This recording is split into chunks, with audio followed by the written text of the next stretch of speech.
By Renaissans wil ons die pad van verkenning stap. Daar word uit vele filosofieë en wetenskaplike bronne geput.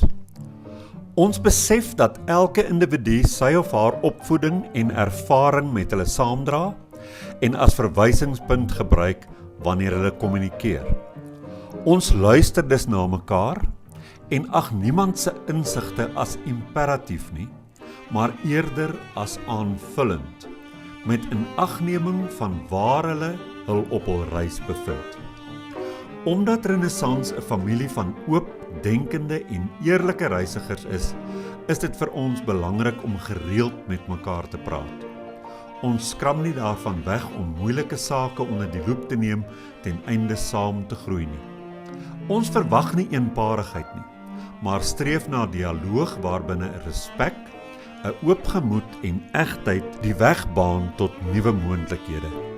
Dit beteken natuurlik dat ons nooit finale antwoorde kan hê nie, want ontdekking en groei voorveronderstel mekaar.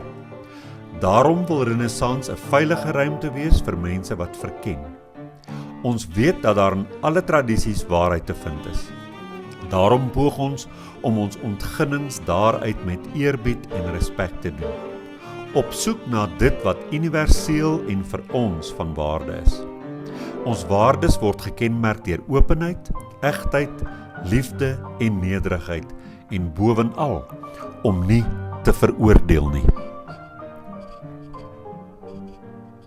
Renaissans bied 'n gemeenskap aan mense wat op soek is na ander wat die wêreld van spirituele verkenning met hulle kan deel. Of dit 'n fisiese gemeenskap is waarna jy op soek is, en of jy virtueel wil deelneem, Renaissans maak ruimte vir beide. Jy gaan nou luister na 'n opname van een van ons byeenkomste.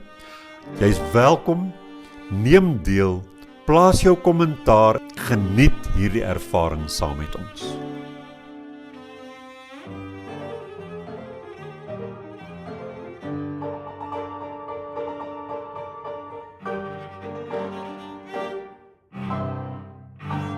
Goeiedag vriende, ons wil julle herinner om Renaissans in gedagte te hou met jou finansiële beplanning.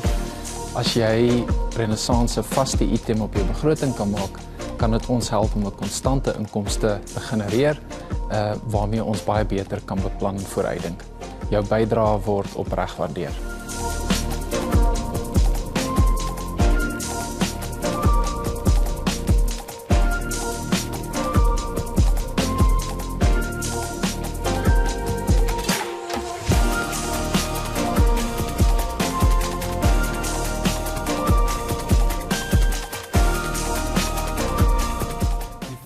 Is waarom het iets op hierdie aarde verkeerd geloop? Die antwoord wat in Genesis gevind was, daar was 'n sondeval. Maar wat baie interessant is, sou ek vanoggend die wonderwerk kon pleeg om uit 6 verskillende antieke kulture individue hierheen te nooi en vir hulle die vraag te vra, wat dink jy het skeefgeloop in hierdie wêreld, dan sou ons 6 verskillende klemme vind, metafore kry en antwoorde. Maar wat wel interessant is dat hierdie verhaal loop deur 6 kulture. Dalk meer, maar 6 waarvan ek nou vanoggend wil hê ons moet kennis neem. En die goed loop so. Die een sal sê, omdat die gode onvoorspelbaar is. Die ander sal sê, omdat kennis is iets wat die mens ontvang het en wat hom bevoeder het. Jy het aan die takke van die boom van kennis gaan swaai en dit het jou duur te staan gekom. Ander sou sê, omdat ons vasklou aan dinge wat voortdurend verander. En ander sou sê, die wêreld is in 'n stryd tussen die leuen en die waarheid. En nog ander sou sê, mense vergeet dat hulle self verantwoordelikheid daarvoor moet dra. Nou 6 beskawings kom elkeen met 'n ander storie. En ons lag baie dikwels vir die mites. Ek het deur so 'n fase gegaan, soos julle weet. Ons praat van daai ou stories, uitgediende goed. En ek dink dit wat daar uitgeneem is deur 'n letterlike lees, nou ja, daarmee wil 'n ou nie meer 'n partytjie hou nie.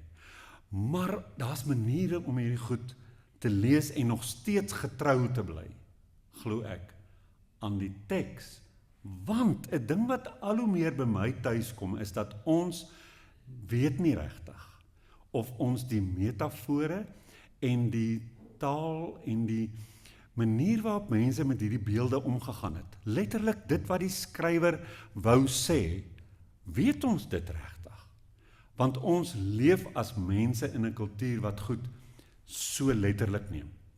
Nou moet ons gaan ontgin, en dan kan 'n mens natuurlik droog maak, maar jy kan ook op wonderlike goed afkom, en om so na as moontlik dink ek aan die werklikheid van hulle verstaan wêreld en hulle manier van goed te verklank te kom, is nogal 'n taak, maar daar's gelukkig slim mense wat dit vir ons kan doen. Maar ons praat dikwels van daai ou stories, primitiewe mense wat nie ons wetenskap gehad het nie, maar hoe ouer ek nou word, hoe meer besef ek dat my glimlag verander nou, maar want hulle is, soos ek en jy, mense wat glad nie 'n ander vraag gevra het as ons nie. Hulle het ook hulle kinders begrawe, hulle het ook epidemies beleef, hulle het ook droogtes oorleef, hulle het oorloë geken, hulle het verlief geraak en hulle het oud geword en hulle het by grafte en by siekbeddens en by sterfbeddens gestaan en dan hulle net soos ek en jy vir mekaar gekyk en gesê, waarom? Waarom? Toe vertel hulle stories. En ek dink die groot misverstand is, wat oor mites bestaan, het hier ontstaan. En dit is dat mense glo, dit is Gods openbarings. Bedoelende, God het deur daai mite letterlike, wetenskaplike feite bekend gemaak. Dit is hoekom mense die Bybel lees byvoorbeeld en sê, Genesis vertel vir jou hoe die Here die aarde gemaak het. Dis omdat ons dink dis wat gebeur het. Hierdie is 'n openbaring. Dit mag 'n openbaring wees, maar dit is baie meer in 'n algemene sin iets wat begin groei en leef vanuit die bewussyn van die mens. So my vraag is, as dit dan God se openbarings was, vir watter een byvoorbeeld van hierdie 6 beskawings het God dan die eerste keer vertel wat hulle moet weet? Want een van die dinge wat ons nie wil hoor nie, as ons byvoorbeeld vanuit ons godsdienst kyk, en dit maak nie saak wie jy is en in watter kultuur nie, as jy vanuit jou godsdienst kyk, sê jy, ons het die waarheid, so die ander het die leuen, maar nou stem het so ooreen soos wat ons vanoggend gaan hoor. So vir wie het God dit eerste gesê? As my kultuur dit dan nie heel eerste vertel het nie. Dit bring allerlei probleme vir 'n mens oor waarheid wat ingebed is in 'n spesifieke kultuur. Want dan het God eintlik met almal gepraat, né? En wie se weergawe is dan nou die mees korrekte en wie die akkuraatste verstaan gehad?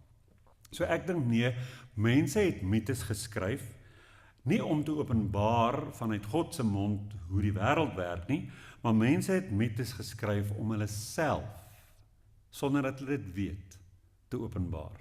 So wat ons uit daai stories kry is ek en jy. Ons kry menswees daar. Dit openbaar menslikheid. Daar was een vraag op al hierdie skrywers se hart gewees. Maar die antwoord op hierdie vraag het so bietjie verskil. Ook nie so drasties as wat ons dink nie, maar dit het so bietjie verskil. Dit was 'n universele vraag met 'n kultuurspesifieke antwoord. En so daarna te kyk, vir my, julle kan maar daaroor besluit, maar vir my bring dit 'n hele ander omgang met hierdie mites. En ek wil net vir julle dit sê, ek het onlangs in ons gespreks WhatsApp groep, het die mites en goed ter sprake gekom na aanleiding van iets wat ek dink Willem Semmeling geskryf het op Facebook. Nou ek meen, is 'n interessante pad, want Willem Semmeling was soos ek, terselfdertyd wat ek het, was 'n AGS pastoor. En ons het dieselfde paadjie geloop en net nie van mekaar geweet nie. En hy skryf toe iets oor mites, en ek het nogal 'n kleintjie dood daaraan dat 'n mens sommer net enige ding gaan inlees in 'n mite.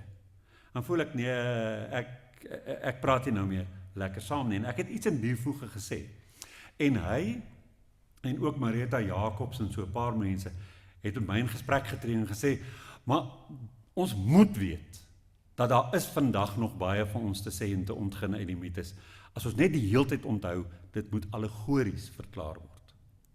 En ek het besluit, goed, want ek hou daarvan om leerbaar te wees. En dis nie dat ek dit nie geweet het nie, maar ek was vir 'n oomblik so 'n bietjie vanuit my eie mens wees, nie lus vir die ou Bybelstories byvoorbeeld nie. En toe gaan kyk ek daarna en toe besluit ek op hierdie reeks, waar kom al hierdie temas vandaan? So net om vir julle te sê, hoekom ek dit doen op die oomblik.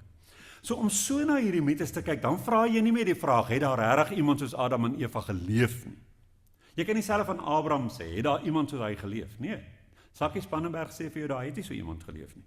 Die vraag word eerder dit, waarom het die Hebreërs hierdie verhaal so vertel? Wat sê hierdie verhaal?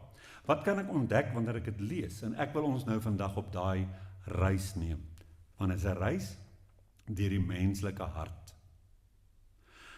Dit is 6 beskawings, nie om uit te vind wie was reg nie, en om nie te glo dat enige een van hulle reg is, bo ander nie. Maar om te luister en dan met die vermoede te sit, dat elkeen 'n stukkie wysheid daar weet het. En ek vermoed, dit is soos daai 6 blindes wat aan die olifant gaan raak het. Dis dieselfde olifant, maar jy staan net op 'n ander plek. So die oudste geskrewe verhaal begin nie in Israel nie, en ek herhaal nou so 'n bietjie van wat ek in die vloedverhale praatjie gesê het. Hy begin daar tussen die 2 riviere, die Tigris en die Efraat, en as jy vandag so toe gaan jy ongelooflik warm kry. Dis baie stowwerig, dis plat vlaktes, dis regtig nie 'n lekker plek om te wees nie, maar 5000 jaar gelede was dit, verskoon nou die Engelse woord, die Silicon Valley van die wêreld gewees daar.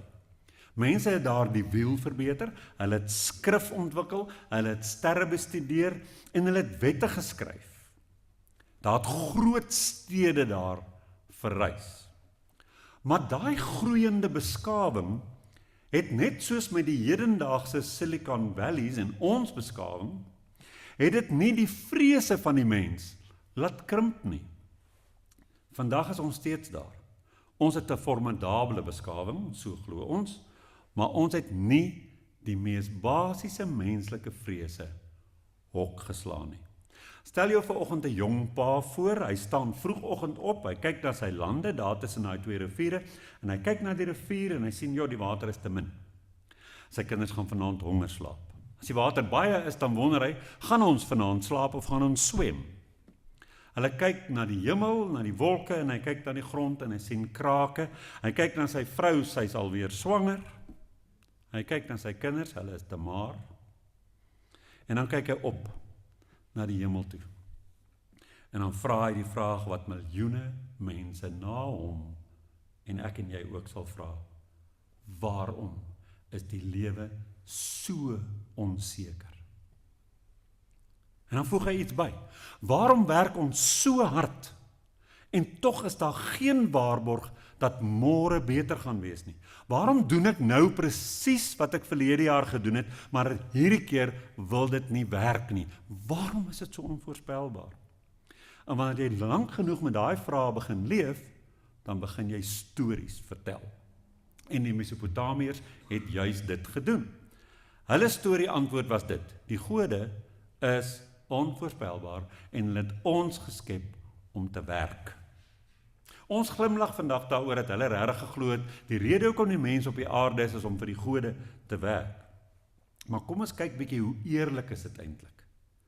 Hulle kyk na hulle lewens en hulle sê, dit voel vir ons asof ons net werk. Onthou julle vir Otto van Bismarck? Werk. Ons sê dit vandag nog. Dit voel of ons net werk.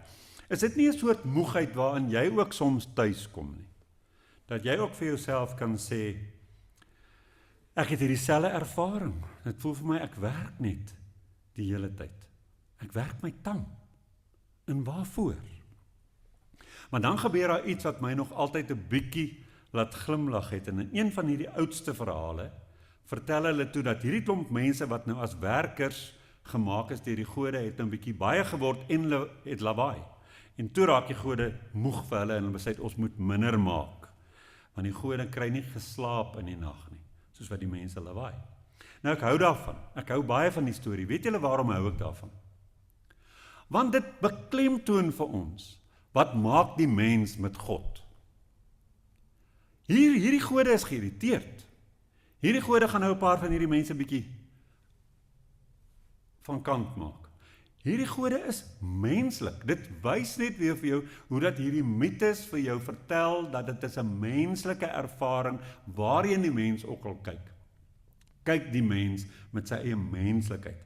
En dis 'n baie mooi storie as jy dan nou kan lees dat mense sê, ons is te veel, ons lawaai, ons doen nie ons werk nie, nou is die gode vir ons moeg. Dit sê die heeltyd wat die mens van homself gedink het. Dit het glad nie te doen met 'n werklikheidsgetroue prentjie oor gode nie.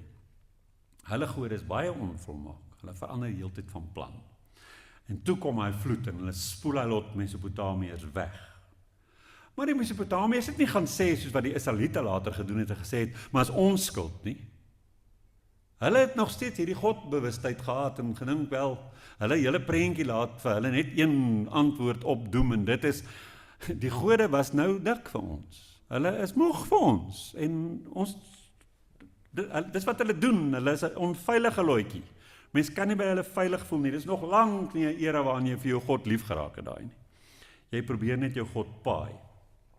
En die probleem lê nie by die mens nie, maar by die gode. En ons offers werk nie altyd nie, en ons rituele en ons gebede werk ook nie altyd nie, maar ons probeer baie hard. Dis maar 'n onveilige storie hierdie met die lot gode. Maar dan lang later, dan gebeur iets wat nogal mooi is. 'n Klein volkie, ook in die nabye Midde-Ooste, begin hulle storie te skryf. Hulle ken ook droogtes, hulle ken ook oorlog, soos ons weet. Hulle ken vloede, maar hulle vertel dieselfde storie anders. Hulle sê, God is nie onvoorspelbaar nie. Op God kan jy pyl trek. Hulle sê die probleem is dat die mens sy hart verloor het. En toe verander die gesprek. Ek het gesê in die vloedpraatjie, het ek vir julle gesê dat dit is 'n dramatiese verandering. Ons in retrospek kan dit nie sien nie, maar is dramaties. Want die gesprek was tot op daai punt. Hoe hou ons die gode gelukkig, want hulle is regtig baie hulle is 'n bietjie van 'n kruikie roer my nie. Hoe hou ons hulle gelukkig? En nou verander dit. Hulle vra nie meer dit nie. Hulle vra, hoe leef ons teenoor mekaar? Het ons nie van die pad af begin stap nie? En dit is 'n groot revolusie in die geskiedenis van die mens. En die mooi ding van daai storie is, hy begin in 'n tuin, soos ons weet. Nou ek het in hierdie week sit en wonder, is dit snaaks? Moet ek dit net as vanselfsprekend aanvaar dat dit in 'n tuin begin het? Of is daar ook 'n simbool daar agter? Want as ek vanoggend sê dat die mites vir jou verduidelik hoe mense se koppe oor hulle eie wêreld en hulle eie menswees gewerk het, dan kan dit so werk. 'n Tuin is die plek waar 'n mens jou samewerking met die hele wêreld beleef. Daar is 'n sinergie. En hulle het hulle roeping met ander woorde so gesien, want hier sien jy, Adam word aangestel oor die tuin en oor die diere. Die mens het homself daar gesien as die een wat moet werk met, regeer, sorg vir en so aan. Wat hierdie hele storie moet in stand hou. Jy kry daai prentjie duidelik. Want 'n tuin is nie 'n gebou nie, en 'n tuin is ook nie die wille woesterny nie, wat vir homself sorg nie. 'n Tuin kan nie van self bestaan nie. 'n Tuin word geplant, 'n tuin word omgespit, 'n tuin word bewerk. En 'n tuin ontmoet die mens, die natuur, in sy wêreld, ten nouste. En ons weet dat mense wat so met hulle vingers in die grond werk, kry nuwe goedspa. Ek het dit nou met my ma gesien, wat net begin tuin maak het, en daar's 'n nuwe goedspa. Want daar's ding wat gebeur, en hulle het dit waargeneem en hulle daarvan geskryf. So Genesis praat nie akkuraat oor die oorsprong van die mens nie, maar hy praat redelik raak oor die aard van hoe ons plek in hierdie wêreld, die fisiese wêreld, beleef. Ons word nie in 'n paleis geplaas in daai storie om van daar te regeer nie, met 'n klomp mag nie. Ons word in 'n tuin geplaas om te versorg, en dis 'n bitterlike mooi beeld. Maar dan gebeur daar met daai selfde storie in ons westerse wêreld veral.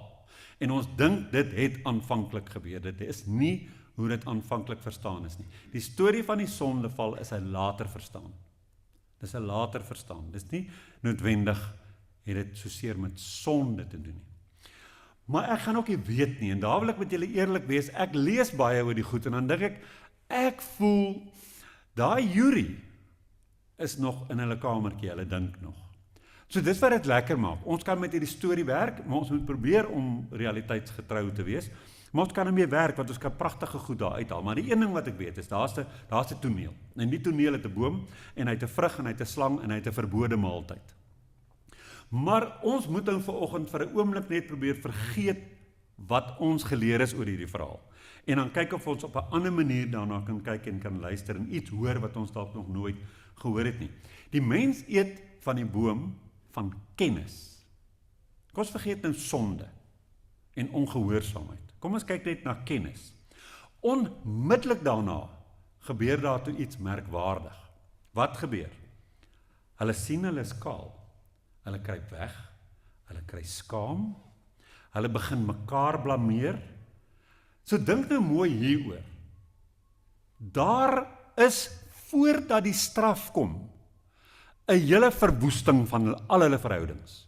Jy kyk in jouself, en jy kry skaam vir jouself, vir die eerste keer.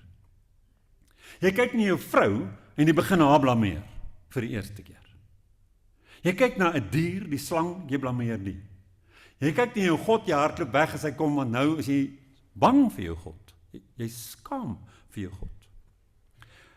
Al hulle verhoudings het verander. En dis nog voordat hulle God daar op hulle afkom. Want hulle het verander. Skielik kyk hulle met nuwe oë na hulle self. En daai nuwe bewussyn bring iets wat hulle voorheen nie geken het nie. Selfbewustheid. En ek wil dit vanoggend so sê. Die straf en die kennis vou toe in een. Die kennis word die straf. Die kennis en onrus vou in een. En is dit nie waar in my en jou lewens ook vandag nie? Kennis, so lekker as wat daai ontdekkings is, dit bring geweldige onrus. Dit haal baie van die rigiditeit uit. Dit maak baie dinge grys. Dit maak dat jy hard moet dink voordat jy optree. Kennis gee 'n verantwoordelikheid in 'n wêreld wat baie onrustiger is as 1 + 1 is 2. En ek reken hierdie boom is dan 'n metafoor vir die menslike bewussyn. Die oomblik waarop ons nie net spontaan geleef het nie, maar begin het om onsself te kan sien. Dink nou aan 'n klein kind, klein seentjie of dogtertjie. Daar kom 'n dag waarop hulle vir die eerste keer verleer raak. Vir die eerste keer besef ander mense kyk na hulle. Die eerste keer besef dat hulle beoordeel word. En daai dag verloor hulle iets. Hulle verloor hulle onskuld, maar hulle wen ook iets. Hulle wen selfkennis. En dit is wat ek voel Genesis ook vir ons kan sê. Daar's nie regtig twee mense in 'n tuin gewees nie, maar almal van ons gaan deur hierdie proses. Ons begin by onskuld en ons beland by 'n plek van selfkennis. En ek dink daai maaltyd waarvan ek en jy eet, gebeur miljoene kere in ons lewe. Miljoene kere wat ons daai appel eet. Dit gebeur wanneer 'n kind ontdek sy ouers is nie volmaak nie. Dis kwaai. Dit gebeur elke keer wanneer ek en jy deur iemand verraai word. Dis rof. Dit gebeur elke keer wanneer 'n mens besef, hierdie ewigdurende liefde van jou was toe nooit gewaarborg nie. Dit gebeur elke keer wanneer jy langs 'n hospitaalbed staan en elke keer wanneer jy vir die eerste keer in 10 jaar dalk weer mooi na jou ouer wordende gesig kyk. And the penny drops. 10 jaar is verby. Ek lyk nie soos 10 jaar terug nie.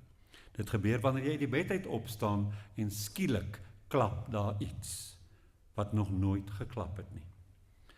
Daar's oomblikke in die lewe, my en jou lewe, waar die wêreld anders lyk as gister.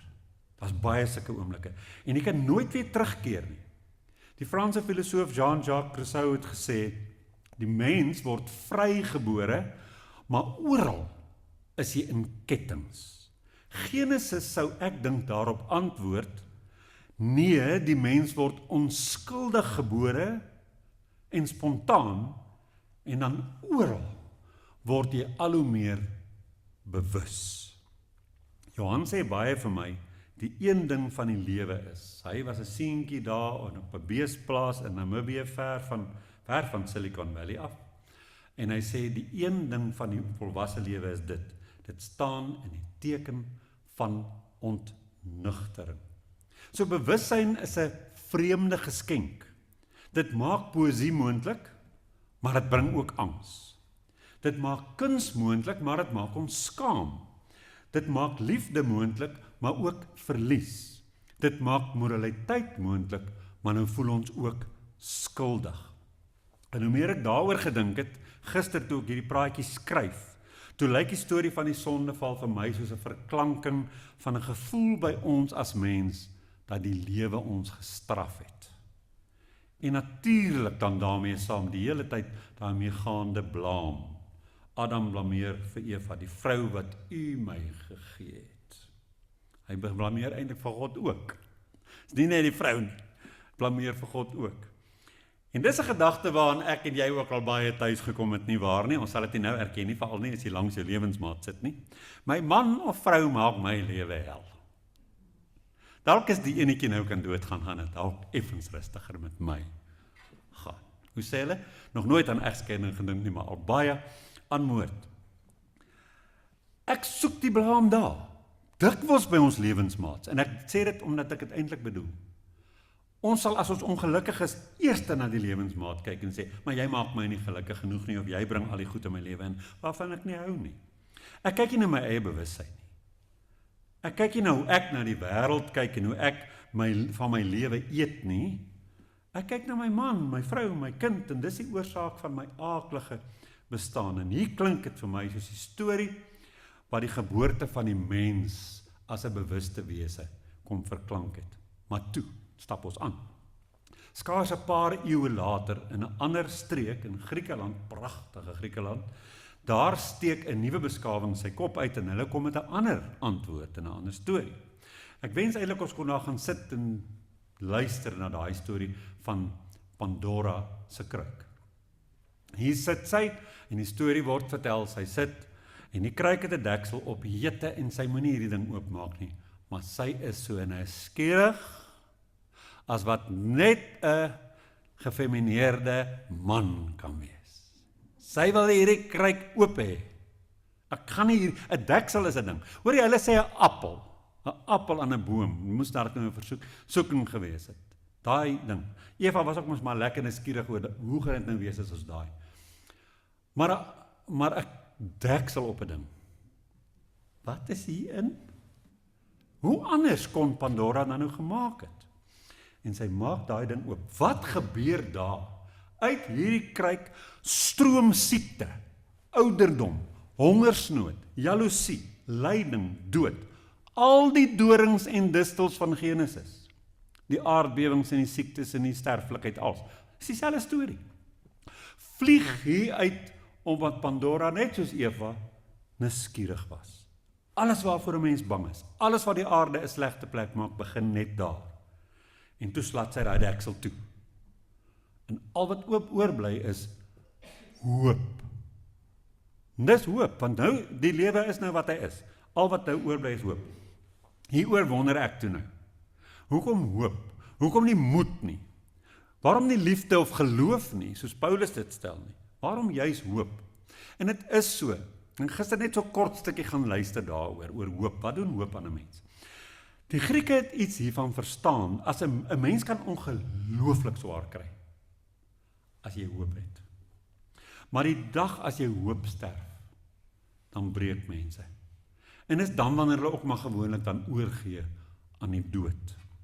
Maar daar is iets anders in hierdie verhaal wat my ook fascineer, en dit is die nuuskierigheid self. Want dit is presies dieselfde ding. Die slang in die tuin van Eden wek die nuuskierigheid by hierdie twee mense oor. Dink julle nie as julle hierdie kennisboompie eet, dan gaan julle weet wat God weet, of wees soos God is, of wat? Daai nuuskierigheid wat gewek is. En vra ek myself af, probeer hierdie mite veroordelend werk met Pandora se nuuskierigheid? Tog nie, want die Grieke is tog nou die paas en maas van die filosofie, en van gedagtes, en van dink. So hulle lê vir ons 'n grondslag van vrae en ondersoek en so ek dink nee, hulle het iets diepers probeer sê. Hulle het probeer sê en dis die waarheid. Nuuskierigheid kos 'n prys. Dit kos jou baie. Elke nuwe insig het 'n prys. Elke nuwe ontdekking verander ons. Jy kan nooit weer terugkeer na jou onkunde nie. En net soos met Adam en Eva, wat nie kon terugkeer na die tuin toe nie, net so kon Pandora ook nie weer die wêreld sonder al die ouderdom en siekte en hongersnood en goed maak nie. En net so kan ek en jy as groot mense nooit weer teruggaan na daai kinderlike onskuld, wat vir ons eintlik so 'n ideaal lyk te wees nie.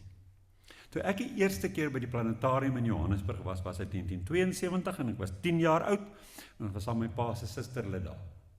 Toe hoor ek sterre gaan dood. Ek was baie ontsteld.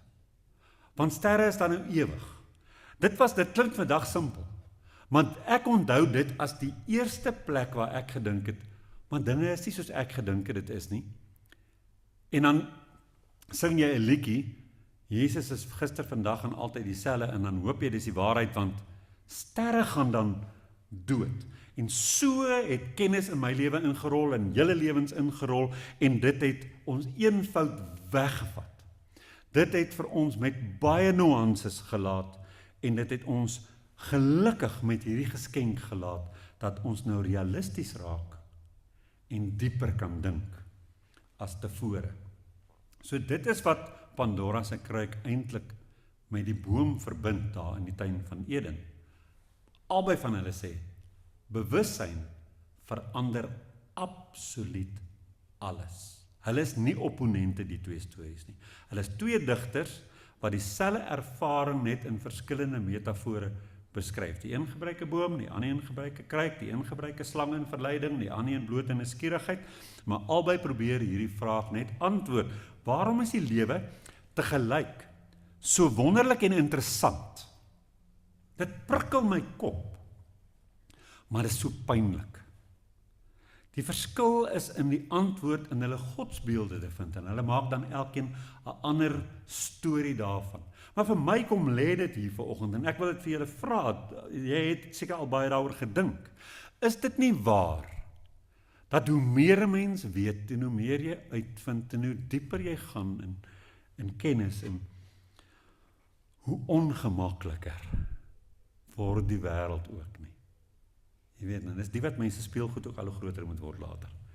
Net dat jy kan rus kry van jou eie kop. Nou reis ons Indië toe, as jy al moeg gereis. Nog alright. Nou reis ons Indië toe, en daar lê 'n verskriklik mooi antwoord, en dit is nogal goed, komende van my, wat hier ingestap het en niks van die oosterse filosofie gehou het nie. Niks. Julle weet dit, ek het dit al vir julle gesê. Ek en Abel het gesit, en hy moes my toe nou maar los, want ek het hom sê, ek gaan nie hierdie oosterse taal van jou praat nie. Dit resoneer nie met my nie.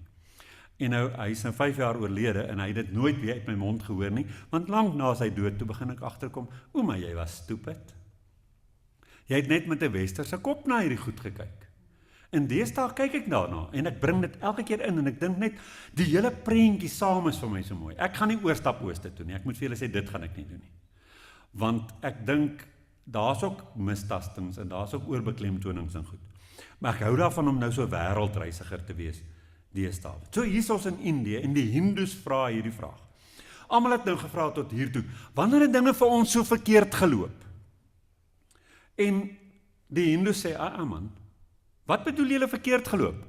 Daar's 'n seisoen vir alles. Daar's 'n tyd vir alles. Die wêreld gaan deur siklusse. Alles verander met verloop van tyd. Dis nie snaaks nie. Jy hoef niemand hiervoor te blameer nie. En dit klink na 'n klein verskilletjie, maar dis 'n groot verskil. Want die hele Bybel daarna gaan daaroor dat daai ding wat Eva daar gedoen het al die gemors vorentoe veroorsaak. In Griekeland, hierdie kennis het al die gemors vorentoe veroorsaak. Hierdie ouens sê, hierdie is nie 'n gemors nie. Die Hindus kom met daai pragtige ding waarmee die ooste kom. Hulle het nie hulle oordeele wat hulle so plak op goed nie. Hulle aanvaar dit net as deel van die realiteit. En vir die Hebreërs is ons weggejaag uit 'n tuin uit. Vir die Grieke het daar ellende uit 'n kruik uitgekom. Die Hindus sê, man, is julle laf. Dis die ritme van die lewe, dis alles baie normaal. Die wêreld beweeg deur groot tydperke, hulle noem dit yugas, net as dit vir julle interessant is. Die eerste een was Satya Yuga geweest. Dit was die tyd van waarheid, van harmonie, van natuurlikheid, van eenvoud. En dis nie omdat jy dom was nie, is omdat jy onskuldig was. En veral sê hulle, omdat in daai era het ons begeertes nog nie volle ontplooiing gekry nie. En ons weet, ons begeertes is 'n groot probleem vir die ooste. En toe volg daar Treta Yuga, en dan volg Dwapara Yuga, en dan uiteindelik Kali Yuga, en hierdie is die belangrike ene. Dis die tyd waarin waarheid al hoe moeiliker begin raak, sê hulle. Jy kan nie meer helder sien nie. Hoekom? Want dis 'n tyd van hepsig, dis 'n tyd van verdeeldheid en uiterste oppervlakkigheid wat die boetoon voer. En dit verduister die waarheid. En hulle sê, dit is wat hier gebeur het. Ons begeertes het die waarheid verduister. En as mense dit hoor, dan sê hulle, ja man, dis presies soos die tyd waarin ons leef. Hepsig, oppervlakkigheid, verdeeldheid, dis presies die tyd waarin ons leef. Maar wag net so 'n bietjie, want elke geslag het dit gesê. Ons sê dit ook. 2000 jaar gelede het mense gedink hulle leef in 'n tyd waarin die wêreld van boosheid uitmekaar val. 5000 jaar gelede het hulle so gedink. 1000 jaar gelede, 500 jaar gelede en vandag. My oupa het voortdurend so gesê. Nou wonder ek, dit is die wêreld regtig besig om erger uitmekaar uit te val vandag as in al daai tye, as almal van ons dit so sê. Almal van ons praat van 'n verwoeste toestand, van 'n verwoeste paradys. Asof daar 'n yslike ongeluk met die wêreld gebeur het en die skerwe lê rond en ons sukkel om daaroor te klouter. Onthou ek my oupa, my ma se pa, altyd so, hy was blind. Dan kom hy, nou studeer ek en kom ek by hulle en dan wil hy altyd, dag, maar die wêreld het uit mekaar plek geword, die wêreld staan op sy kop. Ek sal dit in my lewe nie vergeet nie. Die wêreld het elke dag in my oupa se lewe net al hoe meer op sy kop gestaan, want in sy kinderdae was dit perfek. En dink 'n mens partykeer as jy nou hoor hoe ons praat oor die ou dae, dan sal jy nie dink dat mense wat vandag sê, mense was nog respekvol, kinders was nog soet, en alles in die wêreld, mense was nog godvreesend en al die goed, dan klink dit of hulle nou praat van voor die sondeval. Maar dit was hulle tyd. Dan kry ek nie regtig die kloutjie by die oor nie. Ons is dan nou so sleg, maar die goeie ou dae was dan nou so goed. So as maar baie van hierdie antiteses in ons manier van dink oor die lewe. So die ou goeie dae was nie so goed nie. Dit was glad nie so goed gewees nie. Die sielkundiges noem dit rosy retrospection. Ganse beskawings het daar gepraat. Daai goue era is eintlik nostalgie. Maar nou voor ek dit wil veroordeel, want 'n mens moet nie dit veroordeel nie, hoekom is ons so? Hoekom is daar nostalgie? Ek leer weer eens, net soos uit al die mites, presies dit.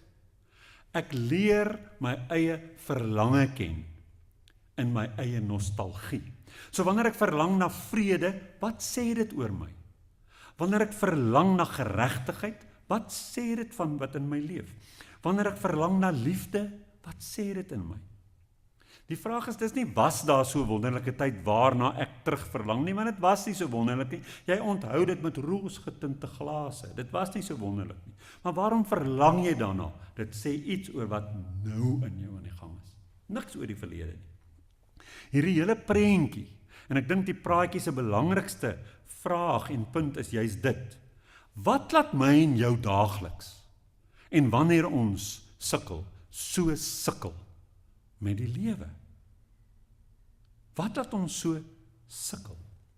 Wat bring al hierdie verskriklike verlangens, waarmee ons kan vereenselwig as ons na hierdie verlange na 'n paradys toe kyk, of 'n tyd voor 'n kruik oopgemaak is? Daar's 'n verlange. Die Hebreërs het verlang na 'n wêreld waar mense nie sonde doen en vieslik is nie. Die Griek het verlang na wysheid wat sonder vernietiging kom.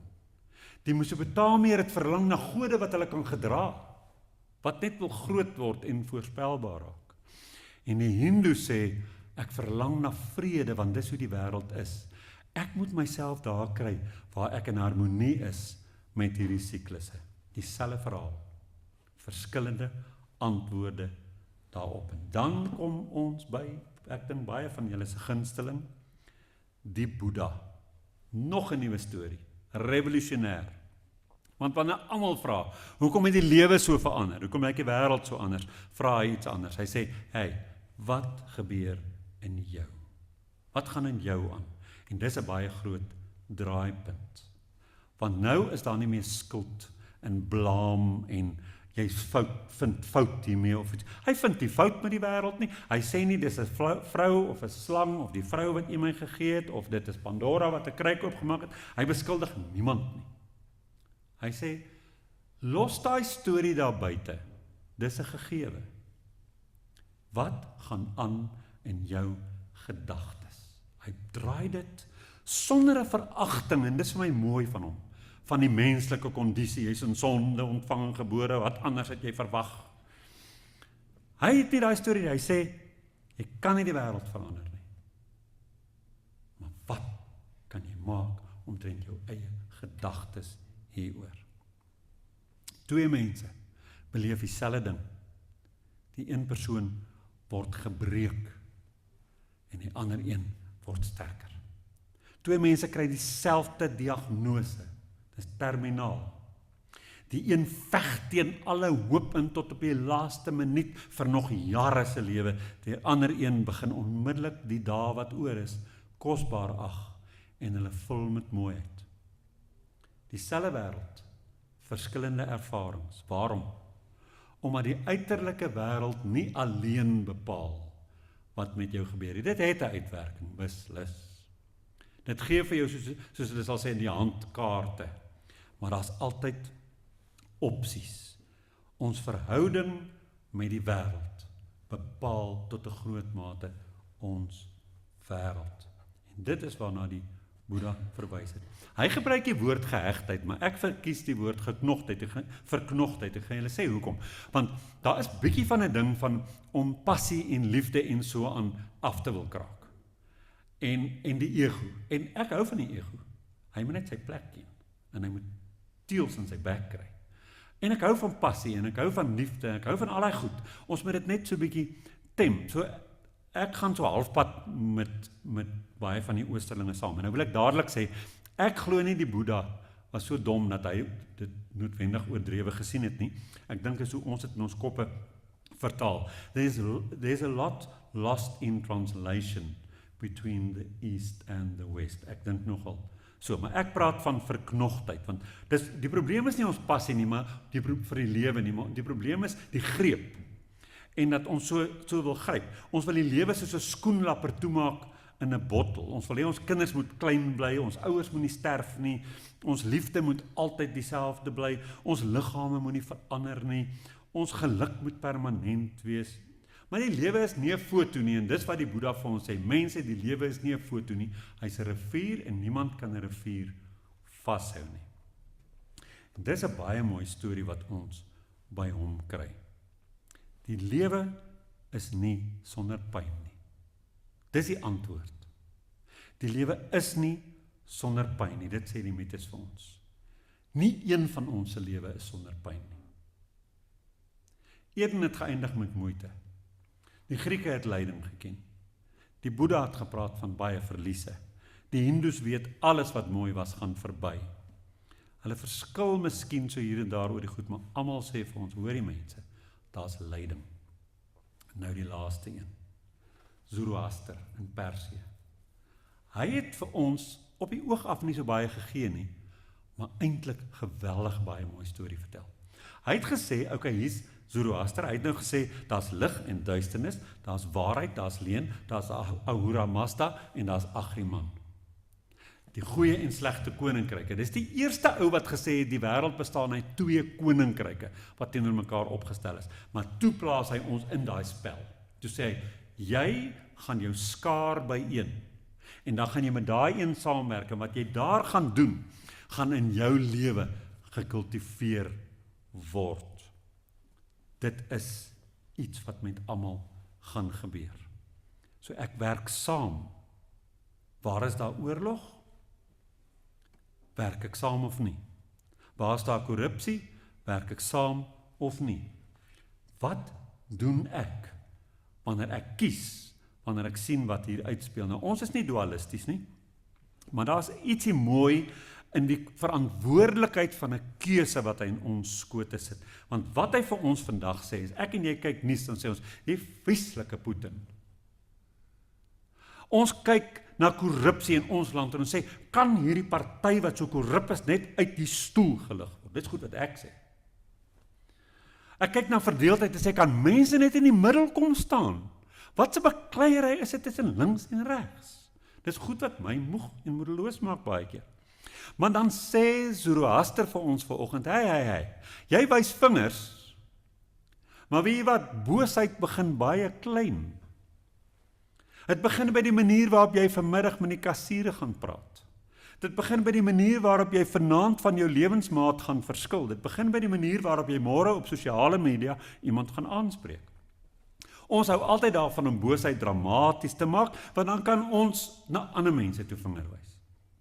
Die meeste boosheid lyk gewoonlik net doodgewoon, soos die goedjies wat ek en jy doen. Net soos die meeste goedheid ook klein is en nie groot nie. Die Russiese skrywer Alexander Solzhenitsyn het die volgende geskryf: die lyn tussen goed en kwaad loop nie tussen nasies of politieke partye nie, maar in elke menslike hart. Hy loop vanoggend in myne en in joune. Die lyn tussen goed en kwaad. Dit beteken, ek mag nie na hulle toe wys nie. Dit beteken, ek moet na myself kyk. So wat gebeur as ons hierdie verhale almal so langs mekaar sit? Ek sien iets wat ek jare gelede nie kon raak sien toe ek byvoorbeeld die skepingsverhaal gelees het nie. Ek sien die wêreld is nie 'n idylle nie. Mense gee verskillende redes daarvoor, maar dis hoe dit is. Daar's spanning in die wêreld. Maar die wêreld is nie soos ons voel dit behoort te wees nie. Al glo jy vanoggend saam met my evolusie. Jy glo nie daar was 'n perfekte aarde met onsterflike mense. Ons glo dit nie, ons is realisties. Kom ons wees eerlik vanoggend. Ons voel die wêreld is nie soos hy moet wees nie. Is ek verkeerd? Ons voel hy is nie soos hy moet wees nie. Ek praat nie van op 'n filosofiese sin nie. Op 'n filosofies kan ek sê ja, dinge is soos hulle moet wees. Maar kom ons raak 'n bietjie prakties na die goed wat aangaan in hierdie wêreld. Dan sê ons dit moenie so wees nie. En dis daai ding wat hierdie mites vir ons almal weergee. Die mites sê vir ons, hierdie wêreld is iets wat dit wat ons eintlik wou gehaat het nie. Ons het 'n verlange na iets beters en hier help die moderne wetenskap ons en ek land daarmee. Hy gaan nie die mites vervang nie, want jy kan dit nie vervang nie. Maar hy vertel vir ons, jou brein is nie bedoel om jou gelukkig te maak nie. Jou brein is ontwikkel om jou aan die lewe te hou en jou te laat oorleef. So jy is vanuit die neurowetenskap ook in 'n lewe geplaas waar dit oor jou oorlewing gaan. Nie noodwendig daaroor dat dit altyd so perfek en so idyllies moet wees nie. Die paradys sal maar altyd jou ontwyk. En dit klink eenvoudig, maar dit is 'n hengse, belangrike vertrekpunt as mens hom sou kies in die verandering wat hy bring. Want jy dink nou vanoggend aan jou eie dag. Jy kry 10 komplimente van mense. Dan sê een persoon vir jou 'n skewe woord. Waaroor lê jy vannag en dink? Oor daai komplimente. Dit was so lekker, dit was so lekker. Nee, jy onthou daai simpel oomblik toe iemand jou sleg laat voel het oor jouself. Dis die ding wat jy onthou. Hoekom? Ons breine neem bedreiging, sê die neurowetenskap, baie ernstiger op as veiligheid. En dit is hoe ons voorouers oorleef het. Die een wat die gevaar raak gesien het 'n groter kans om homself en sy kinders te beskerm as die een wat alles as veilig beskou het. En ons het nog vandag daai brein. Ons sien makliker die dorings as die rose. En dis hoekom ons vra, waarom is die wêreld so gebroke? Ek glo dit is hoe die nuus werk. As hulle net wil, kan hulle vir ons 'n halfuur lank besig hou, 7 uur in die aand, met die mooi goed van die wêreld. Maar hulle doen wat die mens doen. Hulle pak al die stekelrige goed vir ons uit, om ons vingers mee te steek terwyl ons nuus kyk. Laat ons bloei. En dit is daai hedonic treadmill. Ons leef hierdie harde lewe, ons sien hierdie bedreigings, ons is besig met hierdie trapmeel, ons hardloop, maar ons bly op dieselfde plek. Ons koop 'n droommotor omdat ons beter wil hê, die wêreld moet beter. Dan ek gaan my droommotor vandag haal. Oor 'n jaar is dit net my kar. Dan is hy my kar. Hy was jou droommotor. Jy trek in jou droomhuis in. 3 maande later vertel jy vir almal, ja, jy moet nog so baie gedoen word, dit maak mens klaar. Dis hoe ons is. Jy kry die bevordering waarvoor jy so lank gewerk het, jy werk 'n jaar daar, begin soek jy alweer vir ietsie, niets. Ons raak vreeslik vinnig gewoond aan geluk, ons kry dit nie waardeer nie. Ek sê vanoggend vir julle, die neurowetenskap sê, ons breine waardeer nie geluk genoeg nie. Ons breine raak baie stadig gewoond aan pyn, want hy hyperboliseer pyn verskriklik, en dis waar hierdie stories raakvat. Die paradys is nie 'n herinnering nie. Dis nie iets in die verskiet nie. Dis iets wat in ons leef. Ons is op soek na 'n beter wêreld. So dis 'n kompas. Dit wys vir ons dinge kan beter word. Dit het niks met teruggaan te doen nie.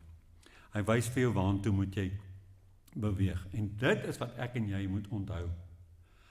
Ons moet bly verbeel, daar's 'n beter wêreld. As iemand nie 'n wêreld sonder slawerny verbeel het nie, was daar vandag nog slawerny. As iemand nie 'n wêreld verbeel het waar siekes mooi versorg word nie, was daar nie vandag hospitale nie.